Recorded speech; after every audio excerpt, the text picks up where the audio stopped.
El Centro Cibernético Policial ha realizado 733 solicitudes de suspensión.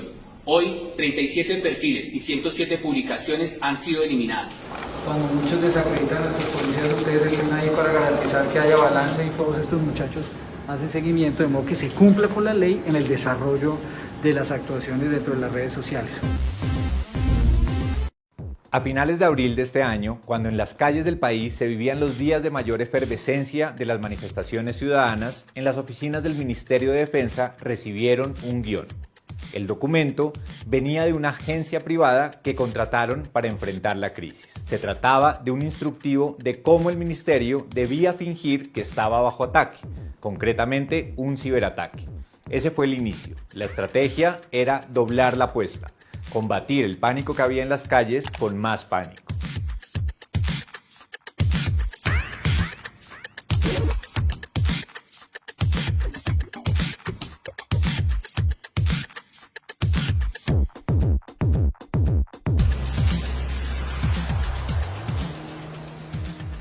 El 6 de mayo del 2021, durante las fuertes manifestaciones, las redes sociales y la página web del Ministerio de Defensa y otras entidades adscritas amanecieron vestidas de negro.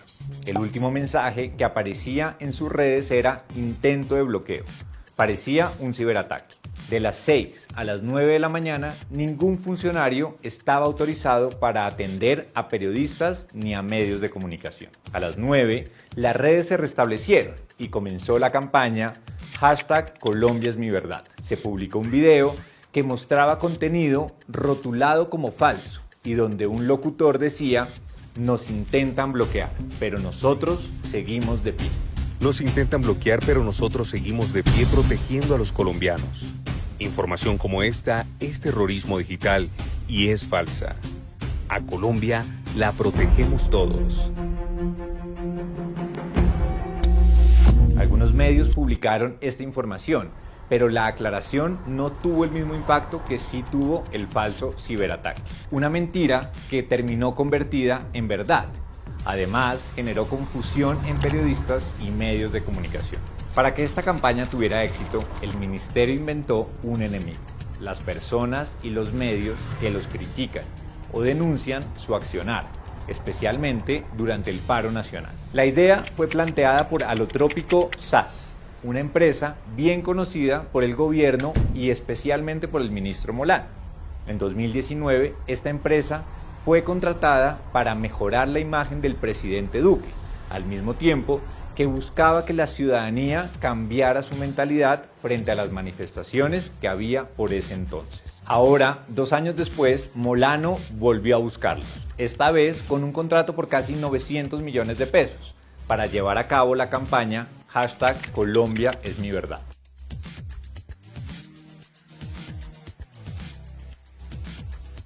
Bajo esta campaña se emprendieron acciones de ciberpatrullaje para identificar noticias falsas que incitaban a la violencia o debilitaban la institucionalidad. Y lo que comenzó como una campaña terminó instalándose como una política sostenida, desproporcionada y sin funciones claras de hipervigilancia que conlleva a la identificación y criminalización de las tendencias en las redes sociales. ¿Cuál es la arquitectura institucional que está a cargo de esto? El ministerio instaló el puesto de mando unificado Ciber, conformado por 7 entidades del Estado, algunas encargadas de la ciberseguridad, ciberdefensa e incluso inteligencia. El Centro Cibernético Policial, CCP, el COLCERT, Grupo de Respuesta a Emergencias Cibernéticas, el MINTIC, la Dirección Nacional de Inteligencia, el Equipo de Respuesta a Incidentes de Seguridad Informática, el Comando Conjunto Cibernético de las Fuerzas Militares y la Fiscalía. Este sofisticado andamiaje interinstitucional está sustentado en la identificación de amenazas contra la seguridad ciudadana, como por ejemplo la explotación infantil. Sin embargo, está extralimitando su alcance, amparándose en conceptos tan amplios como ciberamenaza y ciberterrorismo. Esto facilita una actuación arbitraria por parte de las autoridades involucradas. De las 7 entidades vinculadas al PMU Ciber, los policías del Centro Cibernético Policial son los que se encargan de las actividades de ciberpatrullaje.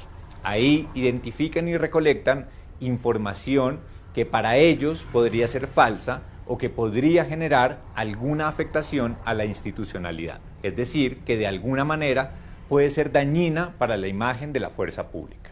Pero incluso si se llegase a definir objetivamente qué es una noticia falsa, son las autoridades judiciales quienes deberían decidir si se está cometiendo o no un delito. Usar el derecho penal para sancionar la difusión de estas noticias es un mecanismo muy lesivo en contra de la libertad de expresión. Recordemos que en el video del ministerio afirmaron que las noticias falsas son terrorismo digital. Las noticias falsas solo buscan generar odio, caos y terrorismo digital. Esto no es cierto y además es muy peligroso afirmarlo porque en el Código Penal no existe este delito. Pero no solo es el ministro quien está haciendo todo lo posible para establecer un nuevo delito. El CCP afirmó que tiene atribuciones para indicar si rumores a través de redes sociales que fomenten violencia o mientan sobre acciones de la fuerza pública configuran terrorismo digital. Y la Fiscalía, a su turno, advierte que estas noticias falsas pueden ser juzgadas como calumnias. No quedan claras las funciones ni responsabilidades que tiene a su cargo cada institución, ni cuál es el procedimiento que llevan a cabo para identificar y verificar los contenidos que terminan siendo insumo para investigaciones penales o disciplinarias. Precisamente ahí hay un riesgo alto, pues no existe claridad frente a qué datos recolectan, conservan y transmiten a las entidades encargadas de las investigaciones. Ninguna de las instituciones ha entregado información sobre qué hacen con estos datos, como el nombre de usuario, la foto de perfil y otras publicaciones asociadas a las cuentas que, según ellos, difunden noticias falsas. También le preguntamos al Centro Cibernético Policial si recolectan datos personales y nos respondió que no, y que en todo caso toda la información que está en redes es pública y la podrían obtener. Se le olvida al CCP que las opiniones, por más que sean públicas, no pierden su naturaleza de dato sensible y no pueden ser utilizadas de manera indiscriminada. Así lo ha dicho la Corte Suprema de Justicia. En un contexto en el que el Ejército Nacional utiliza sus recursos para perfilar e identificar a líderes, ciudadanos y periodistas, nos alerta que miembros de la fuerza pública puedan recolectar y conservar datos personales sensibles de quienes consideren críticos.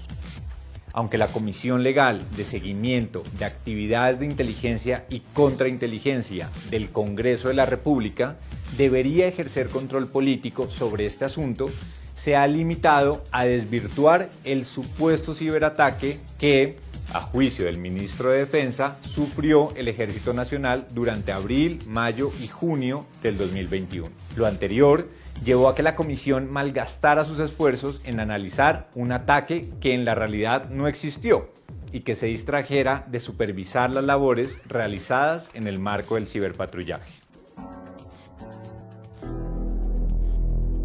Como el marco legal es tan amplio e impreciso, esta es una carta blanca para que otros la repliquen a su antojo.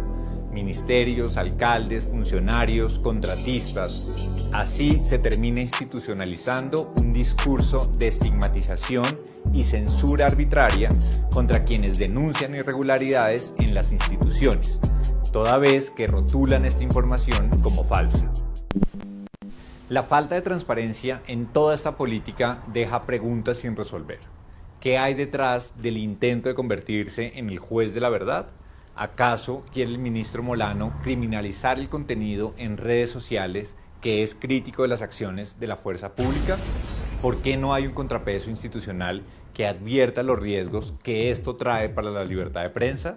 ¿Será esta una estrategia utilizada durante las elecciones con el fin de incidir en la opinión pública? Es urgente que el gobierno revise esta campaña y se abstenga de realizar vigilancias en línea que ponen en riesgo la libertad de expresión y la privacidad.